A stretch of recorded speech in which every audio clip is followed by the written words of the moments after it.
Hello, kings and queens. This is a review for Banshees of Inisherin. Banshees of Inisherin is a black comedy drama film directed by Martin McDonagh. You may know McDonagh from his past films 3 Billboards, 7 Psychopaths, or In Bruges. That last film is easily his most well-known as well as his most popular film, and it is relevant to Banshees of Inisherin because it reunites the 2 leads from In Bruges with the director in this new project. McDonagh's work after his debut has gotten mixed responses, so I was hoping this film would be a return to what made me like his style in the first place. Unfortunately, I was disappointed by Banshees of Inisherin. I think it has a great premise, some fascinating themes, and a capable director, but it never amounts to anything worthwhile. There are 2 things I want to talk about with this movie. I want to talk about its inability to reach a conclusion, and I want to talk about the value of themes in assessing a film. Martin McDonagh is primarily a playwright, but he became well known to the film world with his 2008 black comedy In Bruges. In Bruges is one of my favorite movies of all time. It's one of those movies where I give the director a lifetime pass on bad projects. I will continue to see all of McDonagh's movies because if he ever makes something close to In Bruges again, it'll be worth the time investment. He's needed this pass more than other directors because it feels like he's been chasing the quality of his debut success ever since. His subsequent work has been divisive, isolating, and frankly pretentious. 7 Psychopaths was an attempt at meta-storytelling similar to a movie like Adaptation, where the characters became aware of the fact they are fictional characters in a script. I found that movie to be really up its own ass. I'm told it's better if you rewatch it, but I haven't gotten around to doing that. 3 Billboards had a lot of problems. Specifically, one faction of audience goers claimed it excused racism, but I personally thought it was simply boring. I know I'm not the only one. These lesser efforts have been disappointing, but even in his failures, McDonagh has shown glimmers of what made In Bruges so refreshing. His sense of humor and tight dialogue is always entertaining, but more importantly, all of his films are fearless in exploring the dark places of the human psyche when we know we're on the wrong side of morality. His films possess consistent themes of guilt, self-hatred, and suicide. He's also been consistently interested in the process of redemption, if it's possible at all. In short, this Irish filmmaker has evidently been influenced a lot by Catholicism, a religion that associates human creation as the original sin we must spend our entire lives making up for. I will always commend directors who are daring enough to make movies about topics most creators and studios would never go anywhere near, but McDonagh's problem is the intrigue of the questions he poses are let down by the lackluster exploration into those themes. Banshees of Inisherin is about 2 friends named Padraig and Colm who suddenly become estranged when Colm decides he doesn't want to talk to Padraig anymore. His reasonings are elusive to Padraig, and most of the film is spent following Padraig as he tries to understand what's wrong with Colm and how to repair their friendship. Ultimately, this is a movie about late-stage depression in adults as they reach the period of their life where they're no longer working toward any real goals and have discovered how their life will continue to be that way until their death. I really resonated with this premise, even though I'm probably 20 years younger than the intended demographic, because it spoke to a general feeling of wasting your time without knowing what to do about it. And how do your relationships influence this feeling? Is it possible they actually make it worse? It's an intriguing question to pose what to do about that dilemma, but the film doesn't go anywhere beyond its premise. The biggest drawback to Banshees of Inisherin's story is the sluggish pace it takes to get going and its inability to end anywhere interesting. The most interesting thing about this movie is the question of what to do with your life when you realize you're dissatisfied with your circumstance and it's not clear what you can do about it. For the film to get to this interesting question, it has to set up the circumstance that brought about this thought, and it takes forever to get there. At first, it seems like the film is being economical with its time because we never see the moment Colm decides to cut Padraig out of his life. We begin with the day of the estrangement. I thought this was a good decision because the specifics for why Colm chooses to cut out Padraig is not vital to the true story. Even though the specifics aren't vital, we spend a lot of time watching Padraig trying to figure things out. And I mean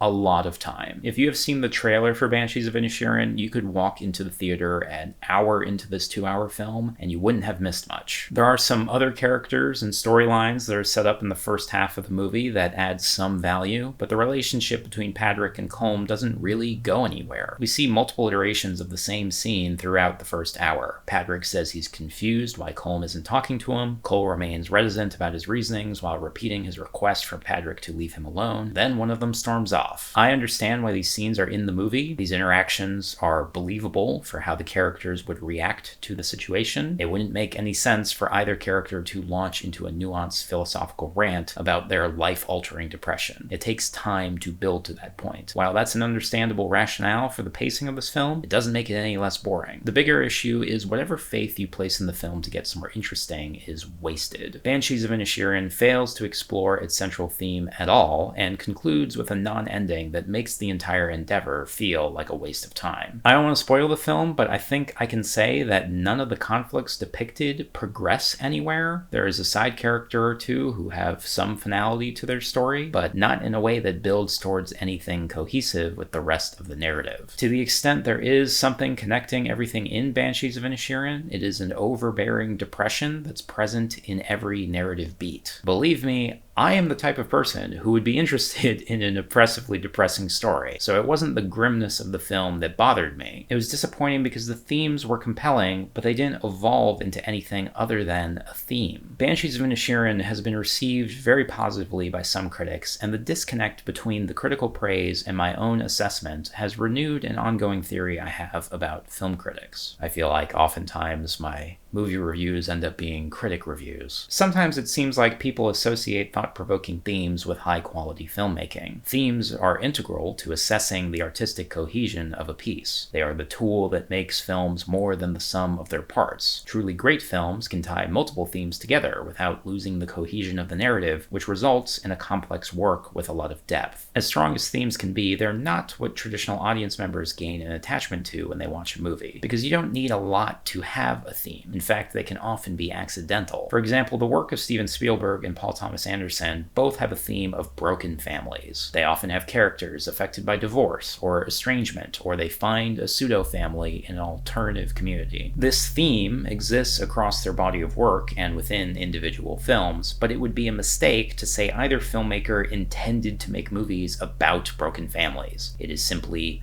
one theme among many others. Those movies have so much else going on that it would be bizarre to isolate your analysis on one specific theme, unless you were writing your senior year thesis for film school. Banshees of Inisherin does not have a lot going on. There are themes about friendship, regret, rejection, and self-sabotage, but they're just themes. Every story has themes. Some themes are interesting, but just because the themes are interesting doesn't mean the story or the movie is worth your time. For example, if you've ever had a friend tell you about the dream they had last night, you know exactly what I'm talking about. I could tell you that I had a really interesting dream, and in the dream, I was driving my car, but then I tried to brake the car and it became clear the brakes weren't working, so it seemed like I was going to crash and it was scary. Then somehow I got transported to another location and now I was talking to my ex-girlfriend and it was clear that we just had a fight, so she's upset with me and I have this feeling that I did something wrong, but then I woke up. You could say that my dream has a lot of themes. Dreams about a car with no brakes are often associated with an unresolved feeling your life is out of your control. You're careening towards some future and cannot influence your destination or the pace of when you'll get there. The fact I had that part of the dream immediately next to a seemingly unconnected second dream about my ex-girlfriend could suggest my feelings of no control reminded me of that failed relationship. To the extent that this dream is interesting, it is because you are in a position where you can credibly analyze it and you are a person who cares about that analysis, such as if you were a friend of mine or if you experienced a similar situation. But for most people, that dream is just one of thousands of random dreams people have that don't have any value beyond the very narrow audience of people who know me and my relationship history. The narrative of a movie is meant to get you into that position where you care about its themes. But Banshees of Inisherin is like a dream for people who have depression. If you've had that experience, you are already meeting the film at where it wants to go. So it doesn't take much to inspire some level of analysis. You can see a character concerned about how to spend their time, and it can inspire all these thoughts you've had about how to spend your time. You can see characters self-sabotage their relationships and their own future, and it can remind you of that time you did that to your friends and to yourself. Or maybe you had a friend that you lost to depression, and seeing the film accurately portray that experience is meaningful to you. All of that is fine. I'm not attempting to discredit the value this movie has provided to other people. I'm just saying, if you're not already that person, someone who's content to muse for 2 hours about all the depression you've experienced in your life, this movie doesn't have anything to offer. It is a very thin narrative. When something interesting does happen in this movie, there is no apparent desire to unpack it through the story. It's hard to give examples without spoiling, so I'll keep it vague. There is a clear contradiction in Colm's reasoning for not talking to Padrick and the leverage he uses to ensure Padrick doesn't talk to him. I would say this contradiction is part of a theme on self-sabotage, potentially self-hatred, as we've seen in McDonagh's other works, like In Bruges or Three Billboards. The difference is Banshees of Inisherin doesn't do anything with that contradiction. It is a fascinating contradiction and a great opportunity to explore the depressive state of this relatable character, but it just doesn't. Of course, I could stand here and write 5 minutes of content about my analysis of this contradiction and relate it to experiences I've had in my life or compare it to other examples in McDonagh's work. But again,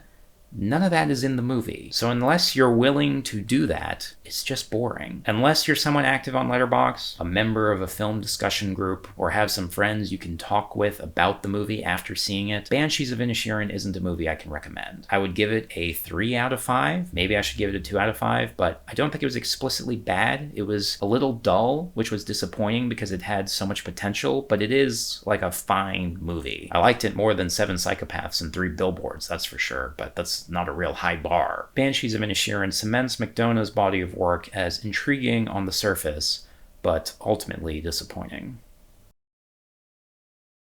Hey, thanks for watching my review of Banshees of Inisherin. If you liked this video, I hope you'll take the time to leave a comment. It lets me know people watch these things. If you want to support these videos so I can get a new camera, you can go to my Ko-fi page. Ko-fi is like Patreon, but with no commitment. You don't need to subscribe. You can donate $1 one time, and I would greatly appreciate it. If you don't have the means to support these videos or don't want to, that's fine. I just hope you'll keep watching. Thanks so much for watching this review, and stay strong, Rose.